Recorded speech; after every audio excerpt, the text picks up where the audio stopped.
Bismillahirrahmanirrahim. Assalamualaikum warahmatullahi wabarakatuh. Waalaikumsalam warahmatullahi wabarakatuh. Puji syukur kita panjatkan hadirat Allah Subhanahu wa taala, Tuhan semesta alam. Salawat serta salam kita haturkan kepada junjungan Nabi besar Muhammad sallallahu alaihi wasallam. Selamat datang di podcast Education Dema Institute, di mana hari ini kita kedatangan salah satu bintang tamu yang spesial. Sebelum itu, perkenalkan, nama saya Andi Husnul Hatimah Gaits, biasa dipanggil Andin. Nah, mungkin kakak bisa memperkenalkan diri terlebih dahulu. Oke, terima kasih Kakak Andin atas waktunya, dan kepada sahabat-sahabat Dema Institute telah memanggil saya. Saya agak grogi nih sedikit berbicara. Jadi saya itu nama Canwan. Ya, Kakak Canwan. Saya juga kuliah di Ayen Bone kemarin tahun 2014 kemarin itu. Ya, tahun 2014. Iya, 2014. Iya. Sama lah seperti teman-teman mahasiswa, aktivitas saya kampus, organisasi, kurang lebih seperti itulah, Mbak. Ya.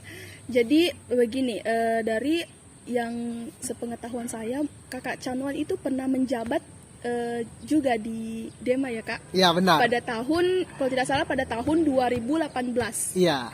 Ya, mungkin Kakak bisa menceritakan pengalaman-pengalamannya gitu selama menjabat di Dema gitu. Jadi kemarin itu alhamdulillah teman-teman mahasiswa Yain Bone mempercayakan saya untuk menjadi presiden mahasiswa Yain Bone 2018. Jadi banyak pengalaman lah. Artinya kami di Yain Bone itu juga mengikuti sebagai penyambung lidah. Iya, betul. Antara mahasiswa ke rektor. Nah, nanti kalau misalkan ada keluhan-keluhan mahasiswa, ya kami buka di situ. Memang khusus orang yang menerima laporan apa keluhannya mahasiswa. Oh iya, ternyata keluhan-keluhan. Iya, keluhan-keluhan. Iya. Nah, nanti kita sampaikan di rektor.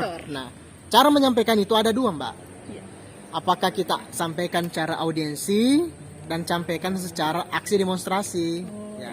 Jadi yang pertama itu secara audiensi dan demonstrasi. Iya. Nah, dan juga ada juga begini, nanti ke persoalan fasilitas-fasilitas kampus juga kita kritisi itu karena itu menyangkut kepentingan mahasiswa secara bersama. Jadi intinya begini, apapun yang menjadi kepentingan mahasiswa, nah Dema Yain Bone pada waktu itu wajib menyuarakan dan membela hak-hak mahasiswa. Ya. Nah, gitu.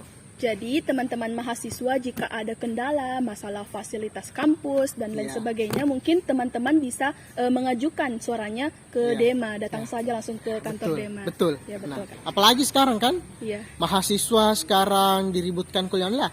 Silakan konsultasikan di Dema, sudah ada ketuanya. Iya. Bapak Muhammad Akbar itu kan, yang itu juga salah satu teman saya itu, Mbak. Teman saya sering ngopi sama beliau ya. Masya Allah. Iya. Ya, Kak. Nah, setelah kita mendengar pengalaman-pengalaman dari Kak Canwan, nah di sini kami dari tim Kominfo telah menyiapkan berbagai macam pertanyaan. Mungkin kakak bisa jawab? Waduh, saya grogi. Oke, serius. Langsung saja ya, silahkan, boleh. Bagaimana sih pandangan kakak terhadap tantangan mahasiswa sekarang ini? Ya. Waduh. Jadi begini, Mbak. Kalau saya ditanya bagaimana pandangan saya terhadap mahasiswa. Nah, tentu saya mengatakan bahwa semua mahasiswa itu punya sejarah. Dan sejarah kemahasiswaan di tahun 1800-an itu berangkat daripada perlawanan untuk mengambil peran memerdekakan Indonesia. Ya, betul itu. Itu diinisiasi pemuda. Dan kalau dikatakan bagaimana mahasiswa sekarang ini, tentu ada perubahan. Karena di masa yang dulu, di masa sekarang itu semua memiliki ciri khas. Nah, sekarang kita harus menjemput bagaimana kita memanfaatkan media sebagai hal yang wajib utama diketahui oleh mahasiswa itu loh. Sosial media kan sekarang itu perkembangan media, waduh, sangat cepat. Nah, begini Kak, kan dulu mahasiswa dulu itu menyuarakan aksinya itu melalui demonstrasi. Ya, gitu. Betul. Nah, sekarang banyak ya dari masyarakat atau sebagian dari mahasiswa yang mengatakan demonstrasi itu anarkis contohnya. Iya. Tidak baik karena ada aksi bakar ban dan merusak fasilitas-fasilitas yang ada. Nah, bagaimana pandangan Kakak terhadap itu? Jadi saya kalau ada mahasiswa yang menyuarakan kebenaran dan dalam bentuk aksi demonstrasi, saya berikan jempol itu. Jempol ya, Top. Kak? Ya, betul. Top. Coba berikan Kak alasannya. Iya, alasannya pertama, singkat saja begini. Jadi memang mahasiswa itu harus terdepan dalam membela kaum yang tertindas. Ya, Nah, tapi yang tidak dibenarkan itu tadi Mbak, yang soal perusakan. Nah, jangan itu nggak benar, anarkisme. Jangan, itu harus ada artinya kepatuhan yang dilakukan oleh mahasiswa. Artinya tidak boleh keluar daripada koridor-koridor dan etika aksi. Contoh misalkan kan dalam aksi itu ada yang namanya korlap, ada yang namanya korlap itu berperan untuk mengetahui seluruh massa. Nah, massa ini tidak boleh bergerak tanpa pengetahuan korlap. Kalau persoalan bakar ban, nah itu hanya persoalan memompa semangat. Memompa semangat mahasiswa, jadi wajar lah. Yang tidak boleh itu adalah bakar-bakar fasilitas kantor, bakar gedung. Nah, itu nggak boleh. Jadi itu sisi negatif ya, Kak, sisi dari negatif ya. demonstrasi Nah, itu. Betul. Nah, lanjut lagi di bagian pertanyaan kedua, yaitu bagaimana sih perubahan idealisme mahasiswa hari ini, Kak? Ya, memang harus kita akui bahwa itu yang tadi saya katakan, seiring berkembangannya zaman, idealisme mahasiswa itu perlahan demi perlahan terkikis. Makanya mahasiswa itu harus lebih mengasah dan memompa dan mengedepankan bahwa saya ini mahasiswa sebagai garda terdepan yang membela hak-hak rakyat dan tidak boleh menjadi pikiran terlalu pragmatis. Contoh misalkan, nah, mahasiswa itu adalah yang namanya maha adalah besar dan memiliki dampak pengaruh. Nah, sekarang kemudian kalau mahasiswa sendiri sudah tidak bergerak seperti halnya yang ideal, maka negara ini akan hancur. Tapi kita tidak boleh juga terlalu melek bahwa sedikit-sedikit kritik, tapi kita harus memberikan masukan kepada pemerintah bahwa sebagai mahasiswa harus memiliki ide dan gagasan yang ditawarkan kepada pemerintah agar supaya pemerintah dan mahasiswa itu saling bersinergi. Nah, tapi kalau sudah ada pelanggaran yang dilakukan, nah mahasiswa harus terjun dan mengkritiki pelanggaran itu. Oh ya, jadi teman-teman mahasiswa yang masih belum tahu ya demonstrasi itu seperti apa dan juga tingkah-tingkah laku saat demonstrasi, bisa sangat saya mensarankan untuk menonton podcast ini sampai habis. Nah gitu. Lanjut lagi, bagaimana sih dengan pragmatisme dalam gerakan mahasiswa, Kak? Ya, pragmatis dalam Kalau saya sih tidak usahlah terlalu pragmatis. Karena memang kita itu dididik untuk menempa diri. Mahasiswa itu tempatnya untuk berproses. Bagaimana caranya kita menempa skill? Kalau skill kita dapat, nah kita tidak susah untuk berjejaring ke depannya. Itulah pentingnya mahasiswa. Seperti dengan Dema ini. Dema kan banyak pengurusnya. Di situ ada Menteri Olahraga yang membidangi tentang olahraga, Kemenpora dan kesenian, ada agama yang mau belajar agama ada dapat. Jadi memang ada hal-hal yang sangat-sangat luar biasa ketika kita menyandang yang namanya gelar mahasiswa. Nah, jadi kalau pragmatisme itu, kalau saya sih tidak membenarkan yang namanya pragmatisme itu, karena ujung-ujungnya hanya menuntut hasil. Kalau di mahasiswa itu artinya kita itu berproses. Proses itu tidak akan pernah mengkhianati hasil. Percaya saja itu. Ya, begini Kak, kan tadi kakak bilang semakin surut, semakin tahun itu idealisme itu semakin surut. Iya, Nah, iya. Apa sih yang menyebabkan hal tersebut, Kak? Coba mungkin kakak bisa jelaskan gitu. Ya, jadi bukan ya. Artinya mahasiswa itu karena dipengaruhi oleh perkembangan zaman. Perkembangan zaman, Ada ya. beberapa hal. Yang pertama itu karena kemajuan teknologi. Nah, mahasiswa itu idealisnya terkikis karena jangan sampai mahasiswa itu setiap harinya jauh lagi dengan buku, Oh, iya, jauh betul, lagi dengan betul. diskusi karena HP-nya sedikit-sedikit miring kan? Iya, betul, Banyak Kak. itu mahasiswa itu main game Mobile Legend lah, PUBG lah dan lain sebagainya. Boleh sih, tapi jangan karena game itu kita dikontrol, tapi karena kita mahasiswa ya sedikit-sedikit diskusi lah. Apa yang menjadi trending topik pada hari ini misalkan. Iya.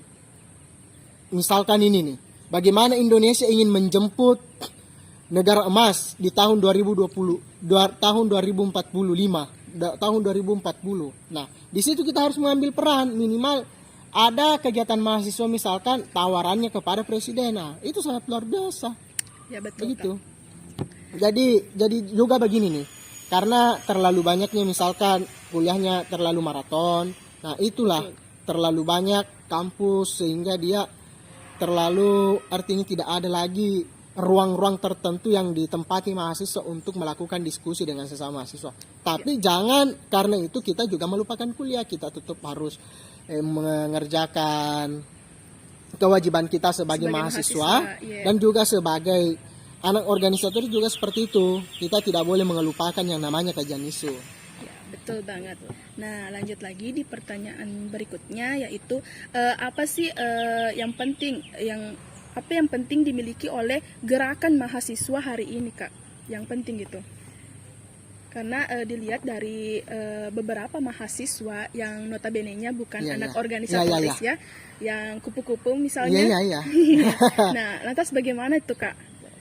Ya, kalau persoalan gerakan mahasiswa itu sudah sangat tepat ditunjukkan oleh gerakan mahasiswa yang ada di Yanbon ini. Yang pertama adalah kita itu harus memiliki mindset untuk maju. Nah, mindset untuk maju itu bagaimana caranya kita untuk maju? Tentu kita harus memompa dengan semangat dan belajar. Dan yang kedua adalah kita sebagai mahasiswa kita harus memiliki yang namanya kepribadian. Iya. Artinya dan juga harus memiliki yang namanya, kan kita ini kan organisatoris toh, ada pemimpin. Kita itu harus namanya terstruktur, terpusat dan terpimpin. Nah, artinya segala sesuatu yang dirumuskan itu melalui yang namanya musyawarah dan mufakat. Jangan karena misalkan kita mementingkan ego, oh ini benar menurut saya, tapi kita harus diskusikan dengan teman-teman yang lain. Jangan sampai ada curahan hati kan. Nah, disitulah nanti kita pompa isu itu, kita kelola dan kita jadikan sebagai suatu gagasan. Jadi bukan bekerja apalagi namanya, bukan bergerak karena person, tapi bergerak karena kelompok, karena kita adalah organisasi. Oh iya, betul banget. Nah, jadi itu merupakan pertanyaan-pertanyaan dari kami dari tim Kominfo. Nah, mungkin kakak bisa apa ya? Saya ingin tahu apakah kakak ingin melanjutkan tingkat pendidikan selanjutnya S2? Iya, begini, Mbak. Jadi sekarang itu kalau kita di Indonesia, memang pendidikan itu sebagai sangat penting. Jadi saya sarankan kepada seluruh teman-teman itu fokus dalam berpendidikan. Ya, kalau saya sendiri sekarang masih mahasiswa sama seperti Mbak.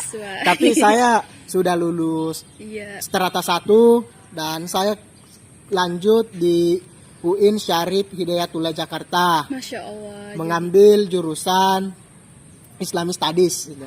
Iya. Jadi apa ya? Kakak itu masih di apa ya? Di mana tadi Kak kampusnya?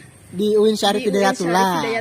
Nah, apakah Kakak situ masih memiliki organisasi atau jadi pengurus di sana?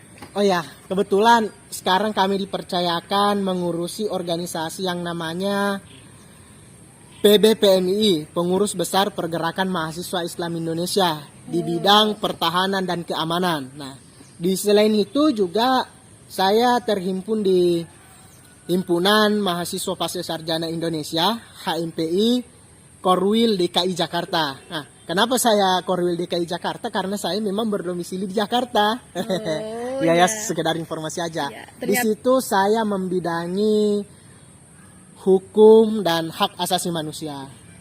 Wow, jadi ternyata bintang tamu kita hari ini tuh merupakan salah satu mahasiswa yang sangat prestasinya itu sangat-sangat luar biasa. Ampun ya.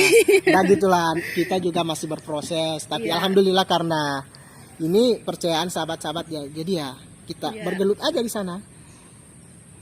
Ya, selanjutnya apakah pesan-pesan kakak untuk mahasiswa IAIN Bone, Kak? Ya. Jadi bagi teman-teman mahasiswa IAIN Bone yang menonton channel video ini, saya punya pesan bahwa jadilah mahasiswa yang memiliki tujuan hidup.